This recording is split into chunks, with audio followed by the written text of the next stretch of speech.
वो जहन्नम का कुत्ता नेतन्याहू आकर ईरान के जो साउथ परास गैस फील्ड पे बम मार दिया।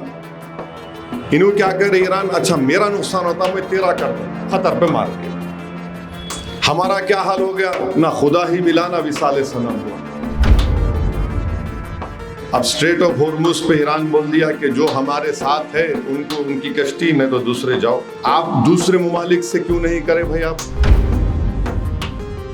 अब जब गैस के कमर्शियल सिलेंडर बंद हो रहे हैं तो उन्होंने अब क्या कर रहे हैं, मैं ऑस्ट्रेलिया, अल्जीरिया, कनाडा, नॉर्वे से हम लाएंगे।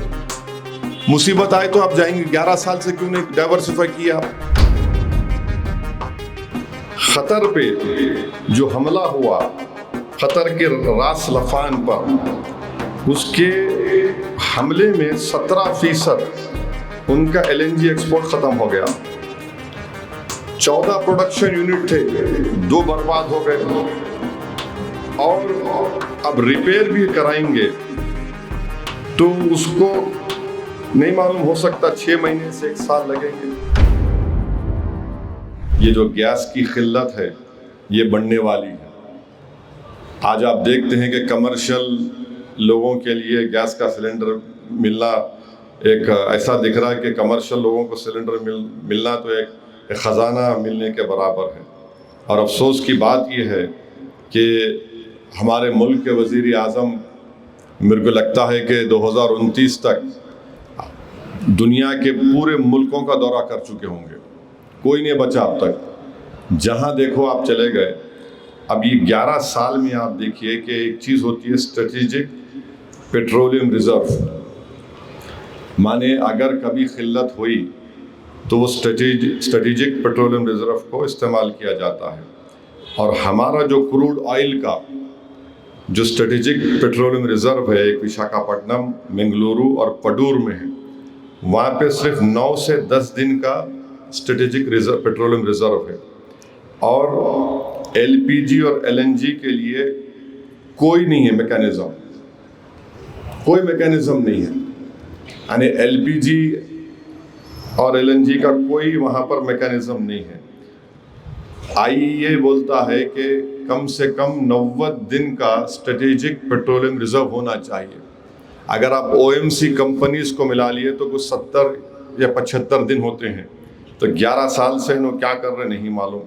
खुद पार्लियामेंट की स्टैंडिंग कमेटी ने कहा कि फ़ेज़ 2 जो है SPR का चांदीखोल और पडूर में 2021 में मंजूर हुआ था और ये पूरे के पूरे काम शुरू नहीं हुए। अब आप जानकर हैरत करेंगे कि भारत का जो एनर्जी डिमांड है 22 मिलियन बैरल ऑयल हर दिन 2024 में हम इस्तेमाल करते थे। कितना? 22 मिलियन बैरल ऑयल।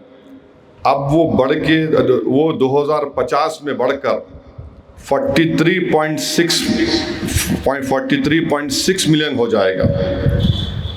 अब आप बताइए, अगर इतना डिमांड होगा और हमारे पास रिजर्व ही नहीं है रखने के लिए, ना हम नई जगह बना रहे हैं, तो कहाँ पर कैसे उस डिमांड को हम पूरा कर सकेंगे? और ये बीजेपी की, मोदी की हुकूमत 11 साल 12 साल से है।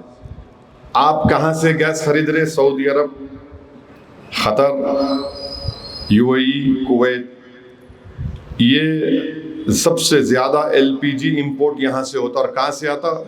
स्ट्रेट ऑफ होर्मुज से आता। अब स्ट्रेट ऑफ होर्मुज पे ईरान बोल दिया कि जो हमारे साथ है उनको उनकी कश्ती, नहीं तो दूसरे जाओ। आप दूसरे ममालिक से क्यों नहीं करें भाई आप? सारी दुनिया जानती कि उस स्ट्रेट ऑफ होर्मुज में कभी भी वहाँ पर कुछ हो सकता है।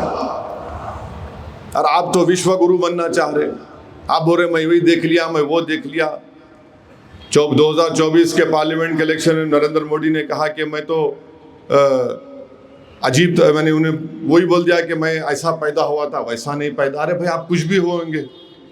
11 साल से मालूम कि ये स्ट्रेट ऑफ होर्मुज एक बड़ा ख़तरनाक इलाका है, मगर आप अब जब परेशानी बढ़ गई, अब जब गैस के कमर्शियल सिलेंडर बंद हो रहे हैं, तो उन्होंने क्या कर रहे हैं, मैं ऑस्ट्रेलिया, अल्जीरिया, कनाडा, नॉर्वे से हम लाएंगे।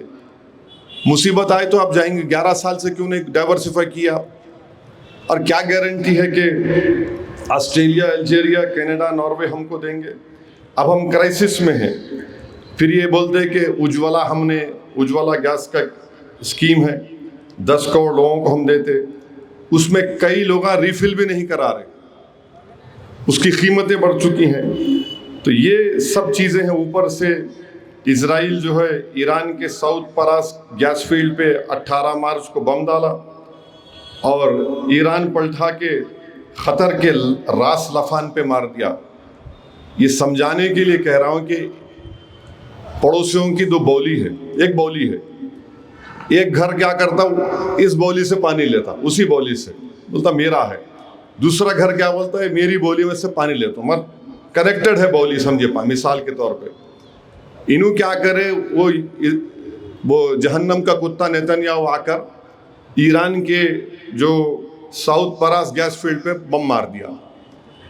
इन्हों क्या करे ईरान, अच्छा मेरा नुकसान होता मैं तेरा करता हूँ, ख़तर पे मार दिया। हमारा क्या हाल हो गया, ना खुदा ही मिला ना विसाले सनम हुआ, उन्हें जाके मार दिया नेतन्याहू, हमारे वजीर आजम जाके गले लपट रहे उसको। हम किधर ठहरेंगे हम? अब क्या हो रहा है कि अब ये जो ख़तर पे जो हमला हुआ, ख़तर के रास लफान पर, उसके हमले में 17% उनका LNG एक्सपोर्ट ख़त्म हो गया। 14 प्रोडक्शन यूनिट थे, 2 बर्बाद हो गए, और अब रिपेयर भी कराएंगे तो उसको नहीं मालूम, हो सकता 6 महीने से 1 साल लगेंगे। और हम लोग 90% अपना LPG, 47% LNG ख़तर से मंगाते हैं। कितना? 90% LPG और 47% LNG ख़तर से मंगाते हैं। अब रास लफान पे हमला हुआ तो कम से कम 20% हम तो वैसे 60% इम्पोर्ट करते LNG गैस, अब इसमें 20% का नुकसान हो जाएगा। तो ये क्या होगा? LNG, गेल, गुजरात स्टेट पेट्रोलियम, पेट्रोनेट, इन सब का क्या होगा? तो ये रास लफान पे जो हमला हुआ, ये इसका नुकसान तो भारत को उठाना पड़ेगा।